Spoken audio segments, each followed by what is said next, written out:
How to fix Amazon prime video all problem. तो दोस्तों, यदि आपका Amazon prime video app open नहीं होता है, काम नहीं कर रहा है, या फिर जितना भी आपको प्रॉब्लम आ रहा है इसके ऊपर, इसे कैसे आप फिक्स कर सकते हैं, इस वीडियो में मैं आपको बताऊंगा। वीडियो के साथ बने रहिए, साथ ही साथ चैनल को सब्सक्राइब करके बेल आइकन भी दबा दीजिएगा। तो दोस्तों, यहाँ पे देखिए, ये प्रॉब्लम सॉल्व करने के लिए सबसे पहले तो आपको अपने मोबाइल का सेटिंग्स पे जाना होगा। ठीक है, सेटिंग्स पे जाने के बाद में दोस्तों आपको यहाँ पे एकदम नीचे आना है और यहाँ पे ऐप मैनेजमेंट में आपको जाना है। ठीक है, उसके बाद में दोस्तों आपको यहाँ पे क्या करना है, यहाँ पे दोस्तों आपको कुछ देर वेट करना है और यहाँ पे आपको ढूंढना है Amazon प्राइम वीडियो।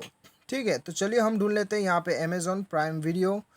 यहाँ पे Amazon प्राइम वीडियो कहाँ पे है, कहाँ पे है, शायद प्राइम वीडियो के नाम से ही शो करेगा, तो पी में हम देख लेते हैं यहाँ पे। चलिए पी में देख लेते हैं, प्राइम वीडियो आ चुका है। इसके ऊपर आपको क्लिक करना है और यहाँ पे आपको फोर्स स्टॉप कर देना है ऐसे एक बार। ठीक है, फोर्स स्टॉप कर दीजिएगा। उसके बाद में यहाँ पे स्टोरेज यूसेज में जाके यहाँ पे क्लियर डाटा में क्लिक करके इसे क्लियर कर देना है। ये क्लियर करने के बाद में आपको बैक जाना है और बैक जाने के बाद में परमिशन पे जाना है और परमिशन पे जाके ये सारा परमिशन आपको अलाउ कर देना है। उसके बाद में दोस्तों आप अपना मोबाइल को एक बार रिस्टार्ट कीजिएगा और प्राइम वीडियो ऐप को खोल लीजिएगा। आपका जितना भी प्रॉब्लम था वो सारा सॉल्व होकर रहेगा।